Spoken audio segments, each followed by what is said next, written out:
우리 몸에는 다양한 호르몬이 분비가 되는데 그 호르몬이 얼만큼 분비되느냐, 그 분비량에 따라서 신체에 좋은 영향을 주느냐, 나쁜 영향을 주느냐가 결정된다고 합니다. 그 중에 우리 콩팥, 이 신장 위에 있는 부신에서 분비되는 코르티솔이라는 호르몬이 있는데요. 이 호르몬은 양날의 검과 같은 호르몬이라고 합니다.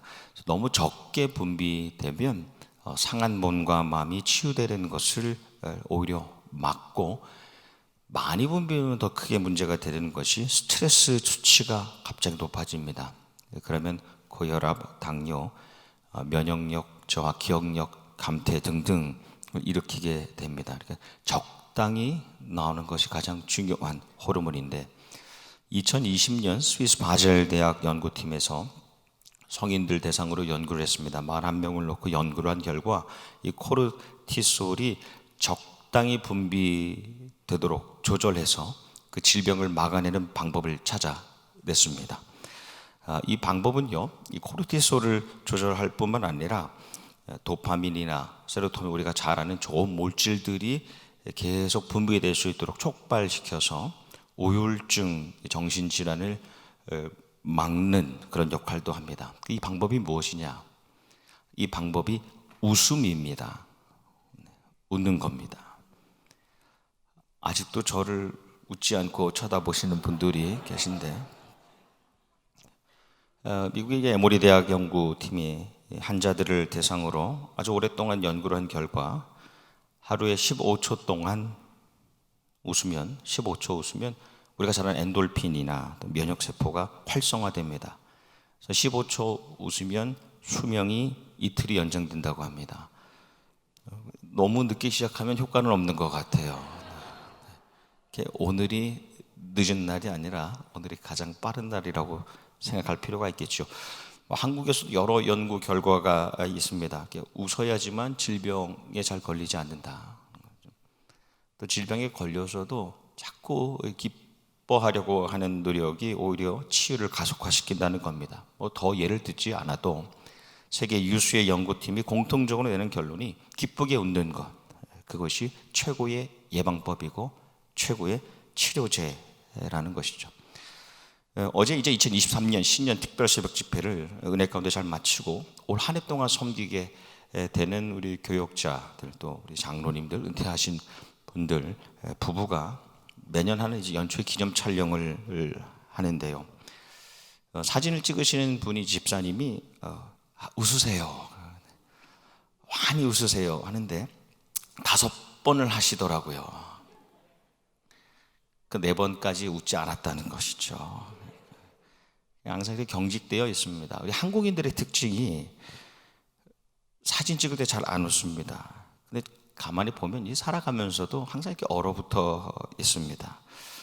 물론 이제 사진 찍을 때 혼자 웃으면 사진 찍고 난 다음에 자기만 웃고 있으면 좀 무한하니까 그러지 않을 수도 있겠습니다만, 그 이면에는 사실 우리들이, 특히 한국인들이 다른 감정보다도 이 기쁨을, 그 기쁨이란 감정에 잘 충실하지 못합니다.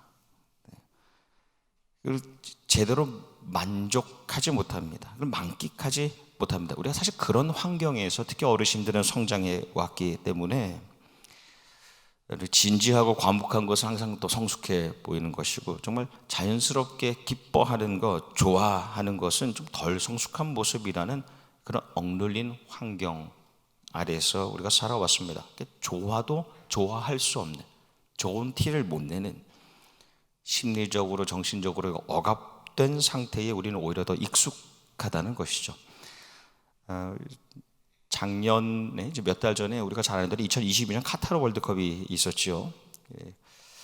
그래서 저는 이제 새벽 예배 마치고 교역자 몇 명과 또 장로님들과 함께 일터에 가시기 전에 한국 팀의 그 16강을 결정짓는 포르투갈전을 봤습니다. 보고 있는데 1대1로 동점 상황에서 90분이 다 지나가고 이제 연장 시간이 되는데, 우리가 잘해도 91분에 손흥민 선수가 어시스트 패스를 해서 황희찬 선수가 역전골을 넣는 순간이 있었죠.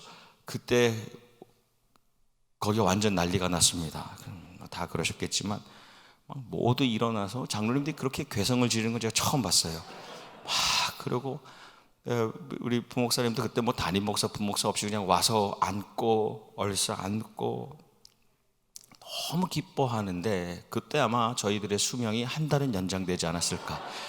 이것이 성경적이진 않아요. 우리의 명이라는 것이 하나님께서 태초에 정하신 것이긴 하지만 과학적으로 보면 그렇게 연장되지 않았을까 생각이 듭니다. 집으로 돌아가면서 마냥 기쁘지만은 않더라고요. 그날 경기는 이겼지만 세 가지가 이렇게 마음에 찾아왔는데 하나님의 생각이 들었고 도전이 되었고 결단하게 되었습니다. 첫 번째 드는 생각은 사실 우리가 이런 사람들이었지라는 것입니다. 우리가 벌써 웃기신가 봐요. 저나 장로님이나 교역자들이 우리 이런 사람들이잖아, 이럴 수 있는 사람들이자라는 생각이 들었습니다. 두 번째 드는 고민은 그런데 왜 교회에서 그동안 이렇게 하지 못했을까 였습니다. 왜 교회에서는 그렇게 정말 마음대로 기뻐하지 그런 모습을 보여주지 못했을까 였고, 세 번째 결단은 앞으로는 축구 때문이 아니라 하나님 때문에 또 그대 덕분에 크게 기뻐하는, 그리고 웃을 수 있는 시간이 있어야 되겠다. 그를 위해서 내가 더 노력해야 되겠다라는 결단을 했습니다. 그러니까 사실 우리는, 우리 교회는, 우리 교인들은 더 기뻐할 수 있는 사람들이고 더 기뻐할 수 있는 공동체이지요. 저희 조모님이 살아 계실 때에 생전에 여쭤봤습니다. 할머니 사시면서 가장 기뻤던 날이 언제셨나요? 21년생이셨는데 세상 떠나셨는데, 즉 고민하지 아니하시고 즉시로 답을 하시는 것이 해방된 날이라고 답을 하시더라고요. 그래서 좀 설명을 해주세요. 그러니까 그날 모든 사람들이 그냥 집에서 다 뛰쳐나와가지고 모르는 사람들끼리도 그렇게 안고 기뻐하고 좋아했는데 그날을 잊을 수가 없다라고 말씀하시더라고요.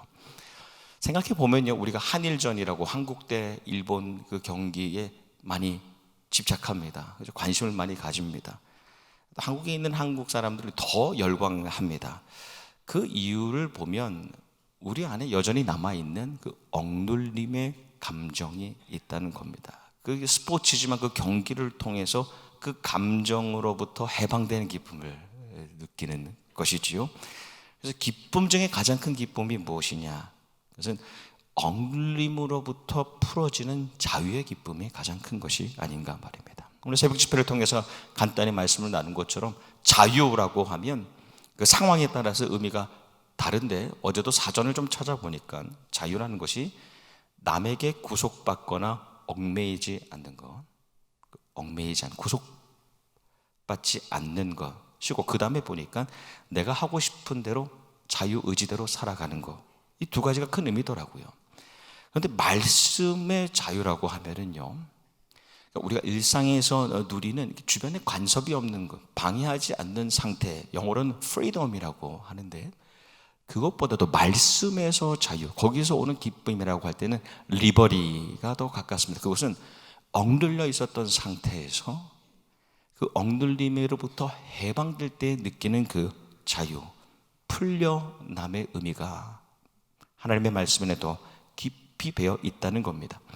1884년에 미국이 독립전쟁에 승리한 100주년 기념으로 프랑스가 미국에 선물로 보낸 것이 있죠. 우리가 잘 아는 자유의 여신상 Statue of Liberty입니다. 보면은 머리에 이렇게 뿔인데 여신상이라고 하지만 사실 이 자유를 상징하죠. 머리에 뿔은 7개의 뿔이 있는데 그것은 7개의 땅으로 대륙으로 나아가는 자유의 빛을 의미한다고 해요. 왼손에 독립선언서리, 독립, 해방되었음을 선포하는 것이고, 저는 몰랐는데 그 자유여신상 발에 보면 뭐가 있는 줄 아시나요? 엘리베이터도 있습니다만 발에 보면 쇠사슬이 있습니다. 끊어진 쇠사슬이 있어요. 그러니까 영국의 식민 상태의 노예 상태에서 해방되었음을 표현하는 것이 그 쇠사슬의 끊어짐입니다. 그런데 우리가 잘 알지, 미국이 독립하고 난 다음에 사실 그 미국이라는 나라, 우리 이 나라 안에 1960년대에 Civil Rights Movement, 흑인 민권 운동이 일어나기 전까지 이 나라는 또한 이 안에 억눌림을, 서로를 향한 억눌림을 경험하면서 살지 않았습니까? 100여 년 동안, 독립하고 난 다음에 100여 년 동안도 노예 제도를 인정하고 유지했던 것이죠. 이것이 인간의 연약함입니다.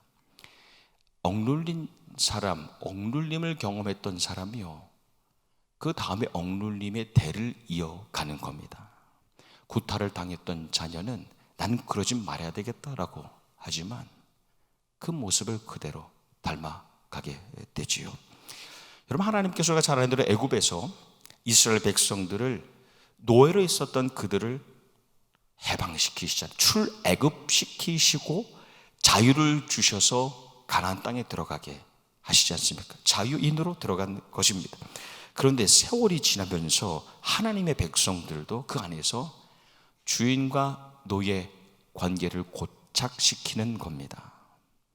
억압의 관계를 확고하게 만들어가는 겁니다. 근데 하나님께서 그 인간의 본성을 아시고, 미리 아시고 7년째 되는 해 안식년에 특별히 49년이 지나 50년째의 세월이 되었을 때에 오래된 그 억압, 억눌림의 구조와 상태를 깨워버리고 다시 리셋, 다시 시작하라라고 말씀하신 겁니다. 하나님의 백성에게 있어서 가장 기쁜 해는 그래서 희년이 되는 것이죠. 우리가 함께 나눈 말씀, 레위기의 모세의 선포와 누가복음의 예수님의 선포, 이 희년 선포 사이에 오늘 나눈 이사야서의 희년 선포의 말씀이 있습니다. 집중해서 볼 말씀 중에 하나가 여호와의 은혜의 해, 정말 기쁨을 누리는 해, 요벨, 주빌리, 기쁨의 해. 그 다음에 보니까 그 안에 보복의 날이라고 나와 있습니다. 얼핏 들으면 사람이 사람을 향해서 복수하는 날, 그런 날이라고 생각하기 쉬운데, 희년 안에 있는 날들은 사람이 사람에 대해 보복하는 날이 아니라 메시아 되신 주님, 예수님께서 오셔서 이 백성들을 억누르고 있었던 죄악의 세력을 꺾어버리는 날들을 말합니다. 그러니까 희년의 모든 날들은 사람이 사람에 대해 노예가 주인에게 보복하는 날이 아니라 모든 억눌림으로부터 자유하게 하신 하나님, 그 주님을 생각하며 그 보복의 날을 기억하는 해라고 할 수 있습니다. 그래서 희년은요, 그리고 그 안에 있는 날들은 예수님의 그 십자가와 부활 사건과 이어져 있는 것입니다. 그래서 희년은 전에는 정말 완악했던 그 바로의 애굽으로부터의 탈출에서부터 무엇보다도 영원한 대적이 되는 원수 사탄 마귀로부터의 자유, 그리고 영원히 이어질 기쁨, 그 사이에 그 감격을 누리는 해라고 할 수 있는 것이지요. 그러니까 영원한 사탄의 통치로부터 해방과 애굽으로부터의 탈출 사이에 일어나는 사건들이 바로 희년입니다. 그래서 이사야 선지자는 그 백성들이, 실제적인 이스라엘 백성들이 만나게 될 기쁨의 날을 보는 동시에 장차 하나님의 백성된 우리가 메시아 되신 예수님을 통해서 얻게 되는 일시적인 기쁨이 아닌 영원한 기쁨을 동시에 바라보는 것이죠. 그래서 희년은요, 시대를 따라서 흐르는 그 하나님의 의지, 너희가 자유를 누리고 기뻐하기를 원하시는 하나님의 뜻을 우리에게 보여주는 것이 희년이고 그 안에 날들입니다. 그럼 한 해 동안 우리가 당연히 기뻐해야 되지 않겠습니까?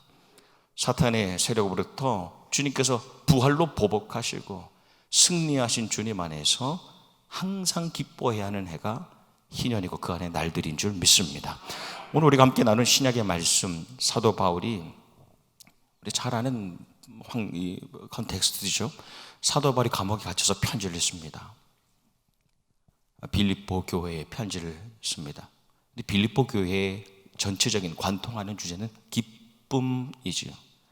기쁨, 기쁨, 기쁨. 그리고 마지막에 또 강조하여 말하는 것이 오늘 나는 4장 4절의 말씀입니다. 주 안에서 항상 기뻐하라. 그러면서 다시 반복하여 말하기를 내가 다시 말하노니 기뻐하라입니다. 아이러니입니다. 역설입니다. 여러분, 이 바울은 감옥에 갇혀 있어요. 세상의 눈으로 보면 자유하지 못한 상태인데 감옥 밖에 있는 더 자유로워 보이는 사람들을 향하여 기뻐하라고 말하고 있는 겁니다. 여러분, 우리가 하나님 안에 누리는 기쁨과 하나님 밖에서 누리는 기쁨을 말씀은 분명히 구별하고 있습니다. 하나님 밖에서 누리는 기쁨은 모든 기쁨을 쾌락이라고 하고, 하나님 안에서 누리는 기쁨은 우리는 희락이라고 합니다. 그 기쁨이 하나님을 영화롭게 하고 영원히 이어지는 것을 우리는 영락이라고 하는 것이죠. 근데 하나님 안에서 일어나는 기쁨은, 이 안에서라는 말은 원어를 보면 하나님과의 친밀한 관계 속에서의 기쁨입니다. 그래서 이 세상 사람들이 찾는 기쁨은요, 아무리 크기가 크다 하여도 일시적이에요. 영원하신 하나님 안에서 누리는 기쁨은 영원하게 되는 것이죠. 쾌락은 상황에 따라서 항상 바뀌지만 희락은 상황에 구애받지 않는, 내가 하나님 안에 있음을 경험할 때 찾아오는 기쁨입니다. 진정한 기쁨의 주인공은 역사가 되었던, 가정이 되었던, 교회가 되었던 하나님 안에 있을 때에 경험되는 그 기쁨을 누리는 사람이 주인공이 되는 겁니다. 여러분, 예수님께서 조금도 자기의 쾌락을 따라서 사시지 않으시고 항상 하나님 안에서 느끼는 희락을 구하며 사셨습니다. 그래서 죽음의 권세를 이기셨을 뿐만 아니라 그분을 믿고 의지하는 수많은 그 하나님의 백성들을 또한 자유하게 하실 수 있는 것이죠. 하나님 안에 있는 사람이 다른 사람을 자유하게 할 수 있는 겁니다.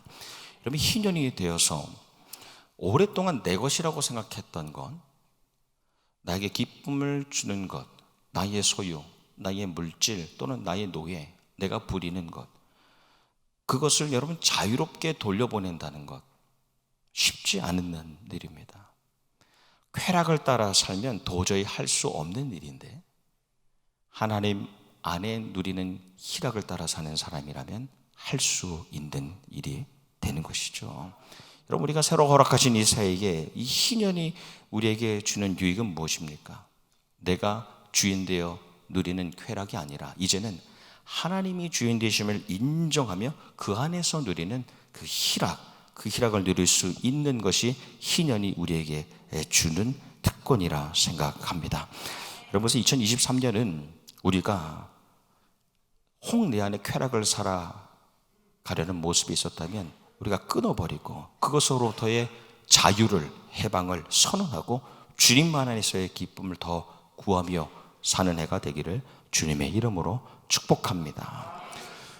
마지막으로 몇 달 전에 암 판정을 받으셨어요.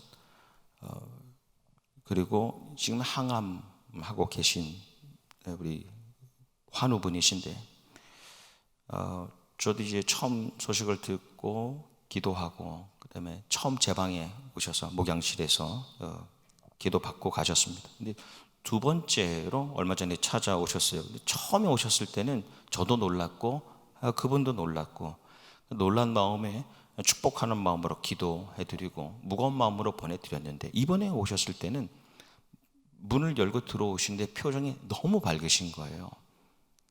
그래서 저는 다 나으신 줄 알았어요. 사실 그 표정만 보고. 그래서 소식이 없으셨나. 근데 그 첫 말씀이, 목사님 감사해요.